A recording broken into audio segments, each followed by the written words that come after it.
Assalamualaikum warahmatullahi wabarakatuh. Hai semuanya, ketemu lagi dengan saya Nazila, dari mahasiswa dari Universitas Satya Negara Indonesia.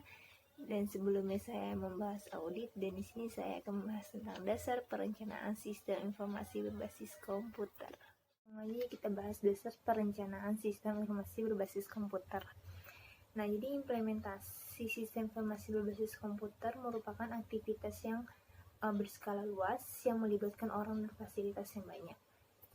Nah, lalu perencanaan sistem informasi berbasis komputer ini juga mempunyai banyak manfaat, yaitu memberikan dasar pengontrolan, terus kedua mendefinisikan lingkup proyek, lalu ketiga mengatur urutan tugas, dan keempat mengetahui bidang masalah yang potensial.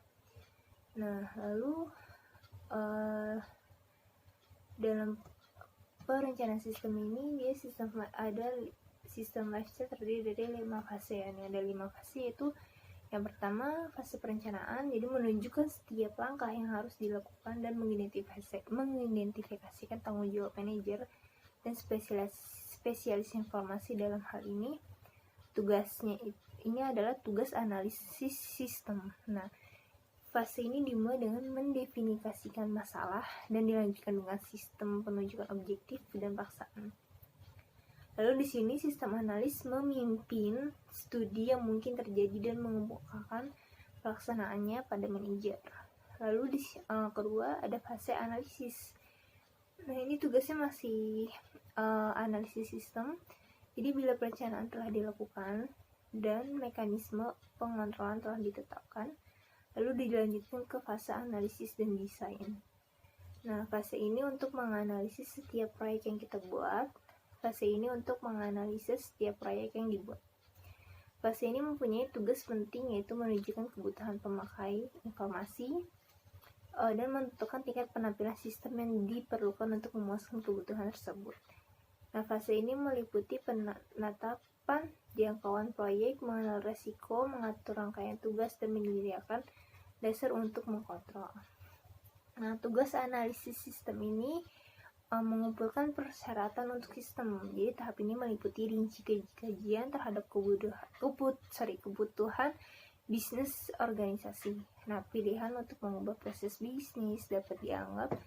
Jadi tugas analisis sistem ini berfokus pada desain tingkat tinggi, seperti desain program apa yang akan dibuat dan bagaimana mereka akan berinteraksi dalam program tersebut. Jadi analisis dan desain ini sangat krusial dalam pembangunan seluruh siklus.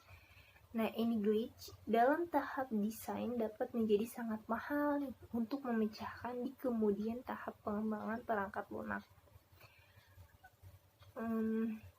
Banyak perawatan dilakukan dalam tahap ini. Jadi yang logis sistem produk dikembangkan di tahap ini dan bersamaan itu dengan fase desainnya.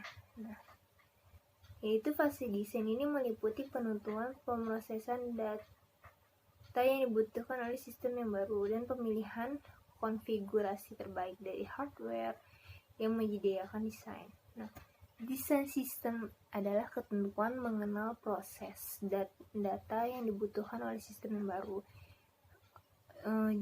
Nah, lalu proses ini berfokus pada struktur data, arsitektur perangkat lunak, representasi interface, dan detail, terutama algoritmanya.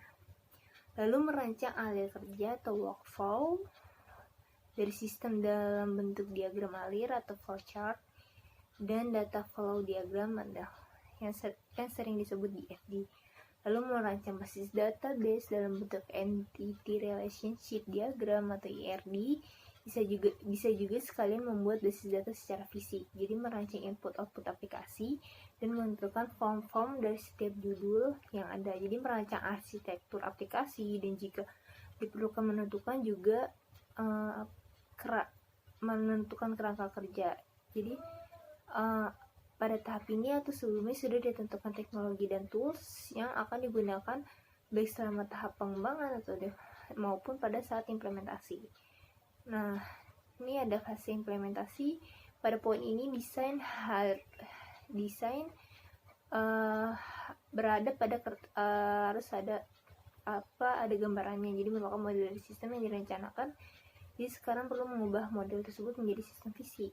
Jadi implementasi adalah akuisisi dan integrasi dari sumber fisik yang menghasilkan sistem yang bekerja.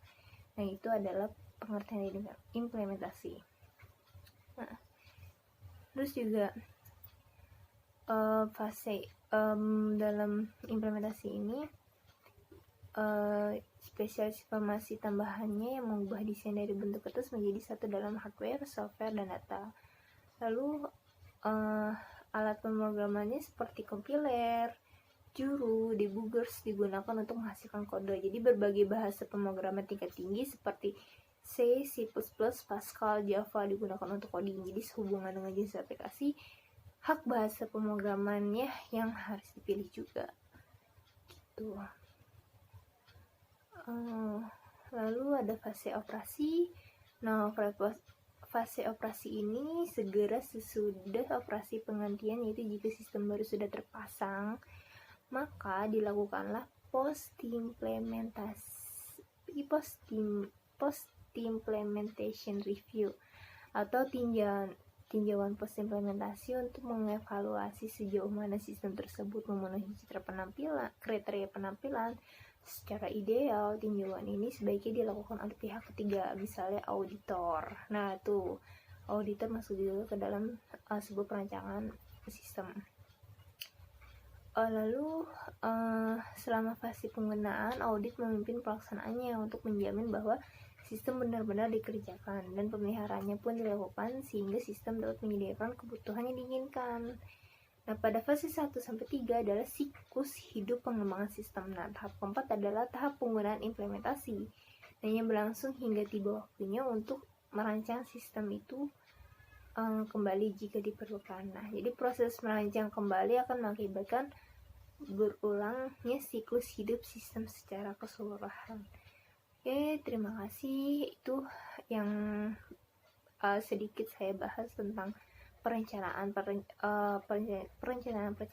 sistem informasi.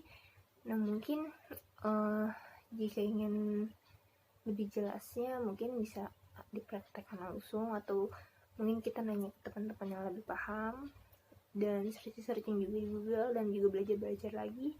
Nah, saya juga masih belajar dalam perencanaan sistem, dan semoga dengan adanya sistem teknologi semakin canggih, kita bisa semoga kita bisa memanfaatkan teknologi menjadi lebih baik dan positif. Oke, terima kasih. Maaf jika ada salah-salah kata. Wassalamualaikum warahmatullahi wabarakatuh.